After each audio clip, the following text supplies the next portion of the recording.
بونژور تو خوش اومدین به این ویدیو. امروز میخوایم با هم اولین بخش زبان فرانسه که میشه سلام و احوال پرسی کردن و خداحافظی کردن رو با هم یاد بگیریم.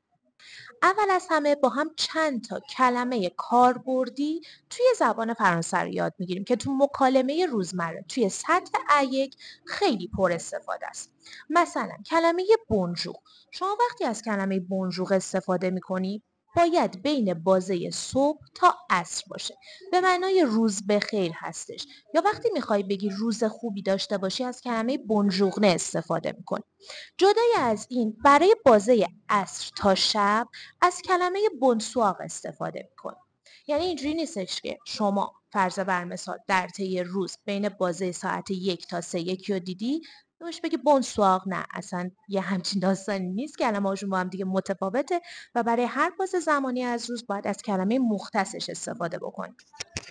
وقتی مکالممون به صورت رسمیه، یعنی وقتی ما حالا یه شخص رو دیدیم اونقدر باهاش حالت صمیمی و دوستانه نداریم، طبیعتا باید از کلمه بونژور استفاده بکنیم چون بونژور یه حالت رسمی داره.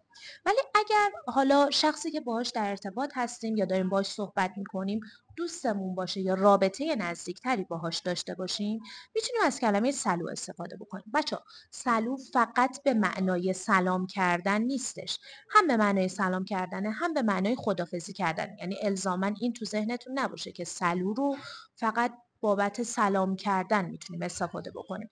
کاربردش هم برای سلام کردن هم برای خداحافظی کردن. و اما پارت دوم، توی پارت دوم یاد میگیریم احوال پرسی بکنیم. مثلا ما تو زبان فارسی وقتی دوستمون رو میبینیم سلام چطوری، چه خبر، چی کارا کردی، همین رو میخوایم به زبان فرانسه یاد بگیریم. وقتی دوستمون رو و یا یه مکالمه دوستانه رو میخوایم شروع بکنیم میگیم سلو سوا.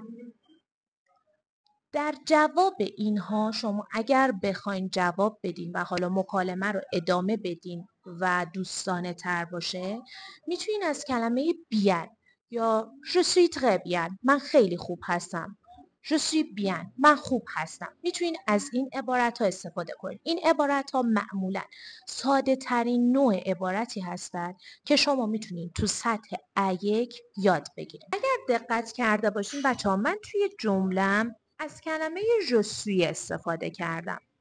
سوی از فعل اتر میاد. صرف فعل اتر رو من توی اینستاگرام گذاشتم میتونین برین ببینین. اما به طور کلی دو تا از افعالی که شما در هر زبان در ابتدا یاد میگیری فعل بودن و داشتن هستش.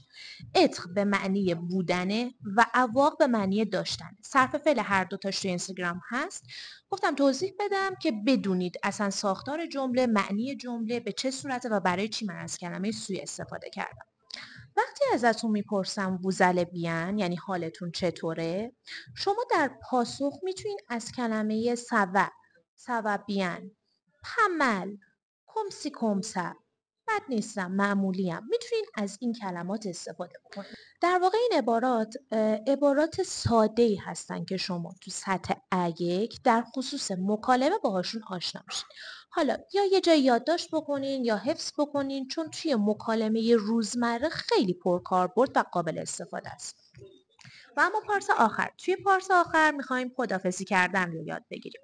اگر توی یک مجلسی هستین که خیلی اون مجلس رسمیه و حالا طرف مقابل رو اونقدر باهاش حالت صمیمی ندارین میتونین از کلمه اقواق استفاده بکنین. یا اگر میخوای بگی بعداً میبینمت میتونی از کلمه ابینتو استفاده بکنی. یا حتی اگر دوستته و میخوای حالا خیلی صمیمی خیلی فان باش خدافزی بکنی میتونی از کلمه سلو استفاده بکنی. اول ویدیو گفتم سلو فقط برای سلام کردن نیسته، شما میتونی برای خدافزی کردن هم از کلمه سلو استفاده بکنی. یا اگر میخوای بگی خوشبخت شدم یا خوشبختم از دیدنتون میتونی از کلمه آنشانت استفاده بکنی.